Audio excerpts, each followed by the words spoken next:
KBC यानी कौन बनेगा करोड़पति में मेजबान अमिताभ बच्चन ने हॉट सीट पर बैठे प्रतियोगी से सवाल पूछा कि संजय की दिव्य दृष्टि महाभारत के युद्ध में कब तक रही। किसकी मृत्यु के साथ ही संजय का सुपरविजन खत्म हो गया? क्या आपको इस सवाल का जवाब मालूम है? कौन बनेगा करोड़पति यानी केबीसी के नए सीजन में अमिताभ बच्चन ने हॉट सीट पर प्रतियोगी से एक सवाल पूछा कि महाभारत के संजय की दिव्य दृष्टि युद्ध में किसकी मृत्यु तक बनी रही। लेकिन जैसे ही महाभारत के इस योद्धा की मृत्यु हुई, उसके साथ ही धृतराष्ट्र को युद्ध का आंखों देखा हाल सुना रहे संजय की वो दिव्य दृष्टि भी खत्म हो गई। इस सवाल पर जो 0-4 विकल्प दिए गए, उसमें भीष्म, द्रोण और दुर्योधन शामिल थे। सवाल का जवाब देने में प्रतियोगी को काफी दिक्कत हुई, उसे 2 लाइफलाइन लेनी पड़ गई। क्या आप इस सवाल का जवाब दे सकते हैं? हम आपको इस सवाल का जवाब तो बताएंगे ही, साथ ही ये भी बताएंगे कि संजय कौन थे और उन्हें ये दिव्य दृष्टि कैसे मिली थी। साथ में महाभारत के उस योद्धा की मृत्यु के बारे में भी बताएंगे। हम लोग हमेशा महाभारत के संजय की चर्चा करते हैं, जिन्हें उस युद्ध का सजीव वर्णन धृतराष्ट्र को सुनाने के लिए विशेष दिव्य दृष्टि मिली थी। आखिर कौन थे संजय? महाभारत से लेकर आज तक वो क्यों अमर हैं? उस युद्ध के बाद उनका क्या हुआ? वैसे आपको बता दें कि वो जाति से बुनकर और धृतराष्ट्र के मंत्री भी थे। संजय महर्षि वेद व्यास के शिष्य थे। वो धृतराष्ट्र की राजसभा में शामिल थे। राजा धृतराष्ट्र उनका सम्मान करते थे। संजय विद्वान गावालगण नामक सूत के पुत्र थे और जाति से बुनकर। हमारे पौराणिक ग्रंथ और महाभारत की कहानियां बताती हैं कि संजय बेहद विनम्र और धार्मिक स्वभाव के थे।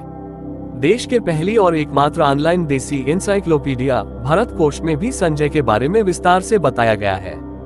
खरी खरी बातें करते थे। संजय को धृतराष्ट्र ने महाभारत युद्ध से ठीक पहले पांडवों के पास बातचीत करने के लिए भेजा था।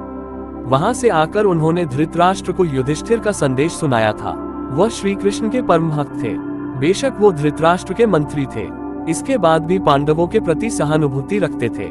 वह भी धृतराष्ट्र और उनके पुत्रों अधर्म से रोकने के लिए कड़े से कड़े वचन कहने में हिचकते नहीं थे। अक्सर धृतराष्ट्र उनकी बातों पर क्षुब्ध भी हो जाते थे। संजय हमेशा राजा को समय समय पर सलाह देते रहते थे। जब पांडव दूसरी बार जुआ में हारकर 13 साल के लिए वनवास में गए तो संजय ने धृतराष्ट्र को चेतावनी दी थी कि हे राजन, कुरु वंश का समूल नाश तो पक्का है, लेकिन साथ में निरीह प्रजा भी नाहक मारी जाएगी। हालांकि धृतराष्ट्र उनकी स्पष्टवादिता पर अक्सर क्षुब्ध भी हो जाते थे। महल में बैठकर धृतराष्ट्र को सुनाते थे युद्ध का हाल। जब ये पक्का हो गया कि युद्ध को टाला नहीं जा सकता, तब महर्षि वेदव्यास ने संजय को दिव्य दृष्टि प्राप्त थी, ताकि वो युद्ध क्षेत्र की सारी बातों को महल में बैठकर ही देख ले और उसका हाल धृतराष्ट्र को सुनाए। इसके बाद संजय ने नेत्रहीन धृतराष्ट्र को महाभारत युद्ध का हर अंश सुनाया। ये भी कहा जा सकता है कि वह हमारे देश के सबसे पहले कमेंटेटर भी थे। संजय के बारे में कहा जाता है कि वो यदाकदा युद्ध में भी शामिल होते थे। युद्ध के बाद महर्षि व्यास की दी हुई दिव्य दृष्टि भी नष्ट हो गई। श्री कृष्ण का विराट स्वरूप जो केवल अर्जुन को ही दिखाई दे रहा था, संजय ने भी उसे दिव्य दृष्टि से देखा। संजय को दिव्य दृष्टि मिलने का कोई वैज्ञानिक आधार महाभारत या बाद के ग्रंथों में नहीं मिलता।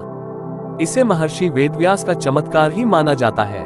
गीता पर कालांतर में लिखी गई कई टीकाओं में इस विषय पर कोई ठोस समाधान नहीं दिए गए। ऐसा कैसे हो गया था, कब और कैसे दिव्य दृष्टि खत्म हुई? महाभारत युद्ध करीब खत्म होने की ओर था।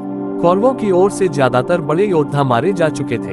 युद्ध के 18वें दिन जब कौरवों की सेना का फिर बुरी तरह हाल हुआ, पांडव सेना के आक्रमण से वो एक बार में ही खत्म हो गई। जब दुर्योधन ने देखा कि उनकी सहायता करने वाला कोई नहीं रहा, तो वह दैपान के सरोवर में छिप गया।